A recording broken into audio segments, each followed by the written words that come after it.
Welcome to TradeTheMBA.com. This is Jonas Report. It's for the 28th, and we're going to end the month. Well, a lot of excitement for the month, actually. Finishing lower than we started, obviously. We were right over here. But now we've broken down below that. And again, we were talking about this. This is that breakdown in the magenta. Once it gets below that 25, it's always precarious. But then we look for that white MBI, and it started to take over. It was battling at the beginning of earlier in the day with magenta starting to make a turnaround. And again, this gets back into that DOC and that likewise configuration where you have we had a momentary move of the orange DOC outside of the range, but once it got back in between cyan and red, we know that's a continuation. In this case, it was a little bit of sideways holding, but as it was starting to decay, we thought we might be able to see some support if DOC Steel, which is short-term buyers, were able to lift things, but they were already exhausted getting above that 7.5.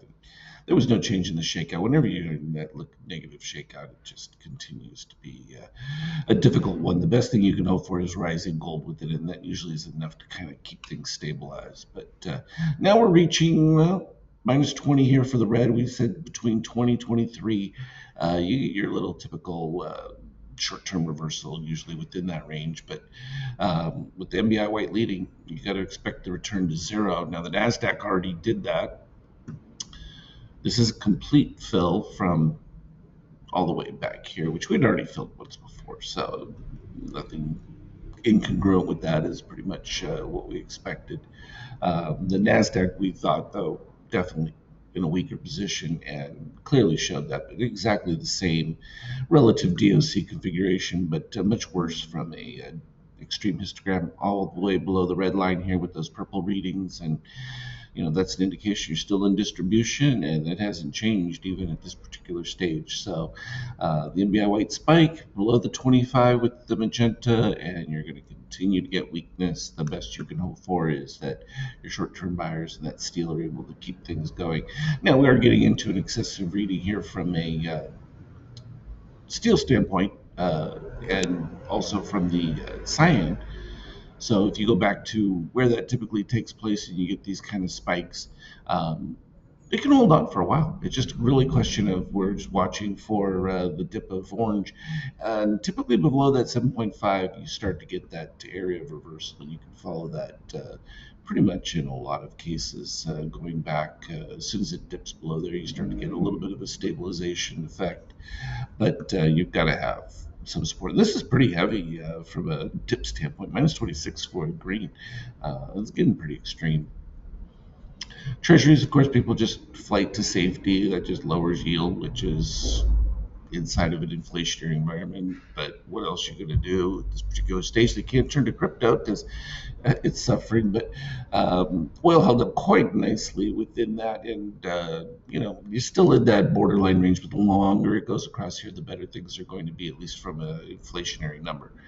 You're really stabilizing that effect. It's just got to get down into the lower 60s and under, actually, for it to be of any significant help. And of course, this is what happened. Donald Trump mentioned the word that tariffs were not going to be postponed, and that they are taking place on actually the beginning of March for Canada and Mexico, and that he was moving to Europe for April. And of course, we knew that this was a fake rush for the euro, and they felt that way quickly. They're going to continue to feel that way because as that gets closer, they're going to freak out.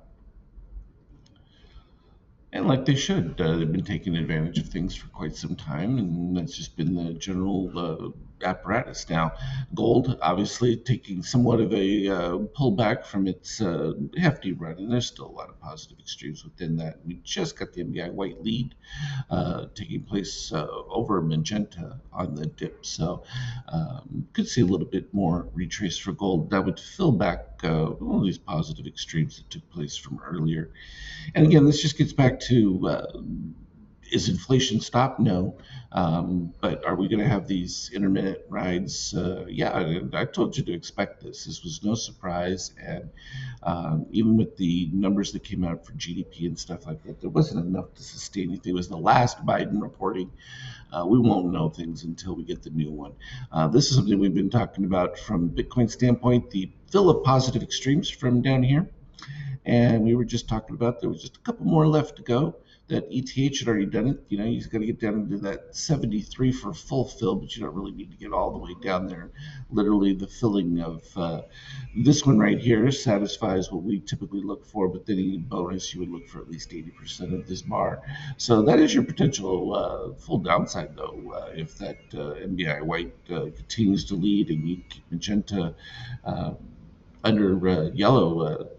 There's no reason why I won't completely fill that. And of course, you know, it's people freaking out with already a 30+% drop. The value of Bitcoin as it is, but it's still relatively nothing in the grand scheme of things because it's part of that natural flux, and just have to follow with what goes. And when we see these NBI white spikes at the key precipice, we look for those moves that take us back to the zeros, and we're seeing it again, particularly if it rises above that 25, then you're definitely going to be looking for even further, and I would expect that one then would fill. You're still going to get some type of relief where people will jump in and take advantage of the dip. There's ETH just really taking it on the chin, and having filled all of its positive extremes, those went back to a little further up. So that was this baseline there, and so this is a break of significant support. So that's troubling for some, at least from a chart standpoint, if they're looking at it. Don't have support yet. From our 50K, well, started out pretty decent when you were having magenta rising, but off that NBI white spike, it was just a matter of, we said, waiting for that magenta to dip.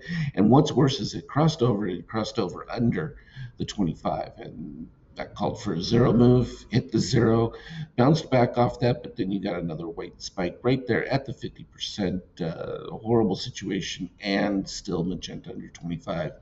And once that caved, boom, that was it. You're expecting 100% again, and when you reached the 100%, you faded back right below the 25 again with NBI white leading, and so there's been no change from that one until we just had this crossover here of magenta finally getting back over into the surplus. But you can see extreme from a steel standpoint. This is just your automatic, bounce back reversal, but gonna have to sustain any turn back up of shorts within this. They're probably very happy in this particular case, but you can see this long downturn. I mean, we've had very few green spurts within this run, just a couple actually, and it's been all red for, well, since the 20th. So it's quite a run, but all pretty clean. So I can't complain about that. That's the beauty of it when you can see it. We look at it from an intraday. This is where that dynamic is a little more interesting because you can see the play between calls and put buyers trying to balance that book. And then when they get to a point where they've exhausted that and begin the next week's, it was just a fade off towards the final bell.